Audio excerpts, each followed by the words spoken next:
4 PM news network में दोस्तों आपका स्वागत है। मैं हूं आपके साथ राशिद जहीर। फटकार के बारे में तो आप बराबर सुनते हैं। सुप्रीम कोर्ट की लगी फटकार, हाई कोर्ट की लगी फटकार, ईडी को लगी फटकार, मोदी जी को और अमित शाह को लगी। ये फटकारों से क्या होता है, कभी कभी जिनको बात लगती है वो तो छोटी सी बात लग जाती है, वरना फटकारे देते रहिए आप। सुप्रीम कोर्ट ने केसीआर की बेटी को जमानत दे दी, के कविता को आप जानते हैं। इसके बारे में नहीं बताने आया हूं कि फटकार मिली है, बताने ये आया हूं कि भारतीय जनता पार्टी तो अपना मकसद हल कर चुकी है। तेलंगाना के अंदर, उस पार्टी के अंदर तोड़फोड़ मचा करके उनके नेताओं को अपनी तरफ ले आई। 4 की जगह 3 की जगह 8 सांसद हो गए, वोट परसेंटेज बढ़ गया। और अब विलय की खबरें भी चल रही थी। बीआरएस जो पहले टीआरएस थी, बीआरएस जो है उसकी विलय की खबरें चलती हैं। तो जो उनका काम था वो पूरा हो गया, अब जमानत पे दे दो, क्या दिक्कत की बात है। बात है ये। लेकिन मैं आपको बताना चाहता हूँ फटकार के बारे में। यही सुन रहे हैं आप, सुप्रीम कोर्ट की फटकार। अमरीश पुरी की एक फिल्म थी, बल्कि अनिल कपूर की थी, विरासत। उसमें अमरीश पुरी एक प्रधान बना रहता है गाँव का। उसका बेटा अनिल कपूर बाहर से पढ़ करके आता है। बहरहाल वो पंचायत होती रहती, तो अमरीश पुरी का एक भतीजा होता है मिलिंद गुराजी। वो गांवों की लड़ाई दिखाई, तो वो पंचायत में अमरीश पुरी की कुछ इंसल्ट कर देता, फटकार लगा देता है। अमरीश पुरी वापस आता है वहाँ से और अपने बेटे से कहता है कि ये लोग ठीक नहीं है, ये ऐसे जीवन जिएंगे, तू अपना जा वापस गांव छोड़कर। वो आदमी घर आता है, बच्चों में खेल रहा होता है, बात लग जाती है, फटकार लग जाती है, हार्ट अटैक होता है, मर जाता है। इज्जतदार व्यक्ति ये होता है, एक फटकार पे जान चली जाती है। शानदार फिल्म थी वो। तो बहरहाल मैं तो आपको ऐसे बता रहा था कि जब किसी को बात लगती है, कम ज़र्फ़ को शिकवा है समंदर से भी यारो, और हो ज़र्फ़ जो पीने का तो पैमाना बहुत है। अगर ज़र्फ़ है तो थोड़ा सा पैमाना भी बहुत हो जाता है, छोटी सी बात भी लग जाती है। यहाँ तो बेइज्जतियाँ हो रही हैं, फटकारें लग रही हैं जनाबे मन, कुछ फ़र्क नहीं पड़ता। अपनी खबर पर आ जाऊँ। खबर यह है दोस्तों कि के कविता को जमानत दे दिया। फटकार मैं आपको बता ही चुका हूँ, दुनिया भर की बात कही, बल्कि सरकारी वकील से ये कहना पड़ गया, माननीय जस्टिस चलिए मैं कुछ और सोच रहा था, उनको कहना पड़ गया कि अगर आपने और दलील दी ना तो कुछ ऐसा लिखने वाले हैं कि आप परेशान, जब चाह के चुप हुए। और भी बहुत सारी बातें। लेकिन इस बीच भारतीय जनता पार्टी को जो काम करना था वो काम कर चुकी। वो आपके काम नज़रों से ओझल ना हो जाए, मैं लेकर आपके सामने हाजिर हुआ। कुछ तस्वीरें, कुछ खबरें मैं आपको दिखाऊंगा दोस्तों। अलग अलग खबरें हैं, आप देखेंगे। ये तस्वीर देखिए एएनआई की। ये चूक साहब हैं, जालंधर से ताल्लुक़ रखते हैं गालिबन, ये अमृतसर से। ये सांसद है बीआरएस का, ये ज्वाइन कर गया था। और इन 8 सांसदों में कितने बीआरएस के हैं ये भी पता कर लीजिएगा। तो इनका काम तो पूरा हो चुका था।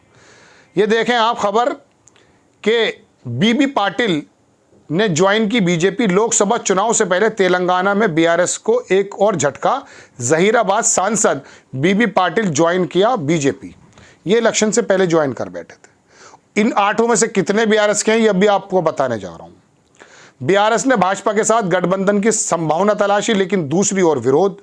ये 12 जुलाई 2024 की खबर है, अभी 2 महीने पहले, जून जुलाई अगस्त, हाँ पिछले महीने की।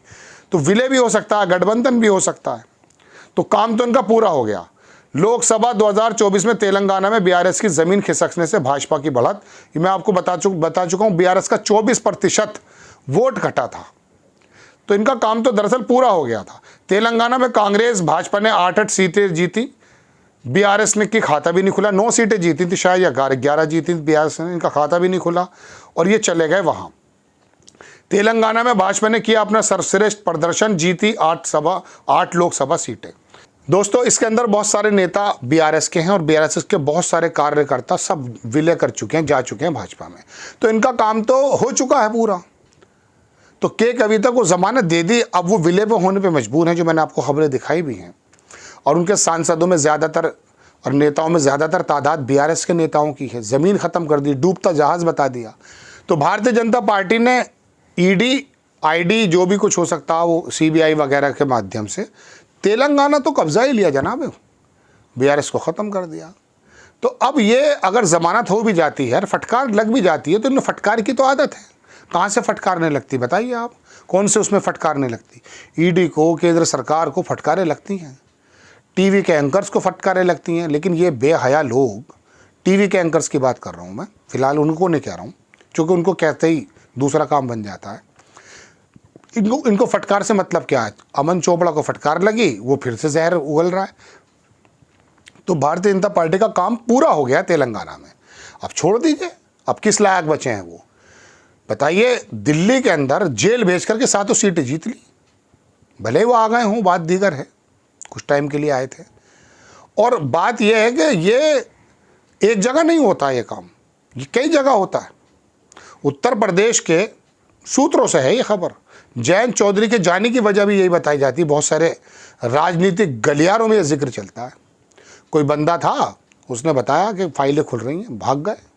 तो कहने का मतलब यह है कि ये तो अपना काम पूरा कर जाती है, जेल में डालो, ये अपनी सफाइयाँ देंगे प्रिवेंशन मनी लॉन्ड्रिंग एक्ट के मुताबिक कि मैं बेकसूर हूँ, लंबा खींचो, उसके बाद ये टूट जाएंगे, फिर ये अंडर द टेबल या तो समझौता करेंगे या फिर टूट जाएंगे, या फिर जो है अंदर रहेंगे, तो फिर दिक्कत ही नहीं है, इनकी पार्टी को तोड़ दिया जाएगा। शिक्षा मंत्री जो थे दिल्ली के, क्या नाम का, कई महीने में आए, वो मनीष सिसोदिया, उनके बारे में भी यही कहा जा रहा था। तो दोस्तों बात यह है कि पार्टी को डराना धमकाना, ये जो काम होता है, और उसके बाद फिर उनको तोड़ देना और फिर जमानतें मिल जाना बाद में, ये क्या हासिल है? तेलंगाना में जो भारतीय जनता पार्टी को करना था, मैंने आपको स्क्रीनशॉट के माध्यम से बताया, वो कर चुकी। जहां उसकी 3 या 4 सीटें थी, वो 8 सीटें कर चुकी है, अपना वोट परसेंटेज बढ़ा चुकी है। ये बात दीगर है कि कांग्रेस ने भी बढ़ाया है, लेकिन बीआरएस जो वहाँ का लोकल अच्छी पार्टी, जिसने तेलंगाना का वजूद में को लाने में अपनी भूमिका प्ले की, वो जो उसको ख़त्म कर दिया गया है लगभग। तो अपने मकसद में कामयाब हो जाते हैं ये लोग। कभी आप सोच रहे हैं कि कविता के बारे में फटकार, सारे पत्रकार यही बातें बता रहे हैं, फटकार लगी फटकार लगी। अरे फटकार से हासिल क्या है? इनको तो गाँवों से भगाया जा रहा है, तब इन पर कोई फ़र्क नहीं पड़ता, फिर ये किसी हिसाब से तिकड़म करके जीत आते हैं। किसी को उम्मीद थी कि किसानों के आंदोलन के बाद 700-800 किसान शहीद होने के बाद उत्तर प्रदेश में योगी आदित्यनाथ दोबारा आ जाएंगे, वही जाट दे बैठे, आज पहले से ज़्यादा वोट दे बैठे भारतीय जनता पार्टी को। तो फटकारों से नहीं होता कुछ, इनको मालूम है कि किस तरह से डलहौजी की नीति इस्तेमाल करके फूट डाल देंगे विपक्ष में, ऐसा आरोप लगता है, और अपना उल्लू सीधा कर लेंगे। फटकार पे नज़र मत रखिए, इस बात पे नज़र रखिए कि उनका काम तेलंगाना में पूरा हो चुका है। अब टीडीपी की बारी है। पहले तो वो जो थे, क्या नाम उनका, चीफ मिनिस्टर थे रेड्डी साहब, उनको भी तुमने देखा किस तरह से बर्फ़ में लगा दिया गया। वो राज्यसभा में बड़ा समर्थन देते थे। अब की बार चंद्रबाबू नायडू हालांकि खिलाड़ी हैं, लेकिन वो अपना पैर पसार रहे हैं। 4 सीटें आंध्र में भी आ गई शायद टीडीपी के साथ। तो ये अब देखिए उड़ीसा के अंदर क्या हाल हुआ है। ये तमाम के तमाम स्टेट्स में आप देखेंगे जो इनके समर्थन में रहता है, उसको किस तरह से ये अभी देख लीजिए, वहाँ पर चंपई सोरेन भी हट गया। मैंने पहला एपिसोड बनाया। खैर अपनी खबर बताता हूँ कि इनकी आंख जो है ना, अर्जुन की तरह मछली की आंख पर है, पार्टी को तोड़ने और अपने मिलाने में है।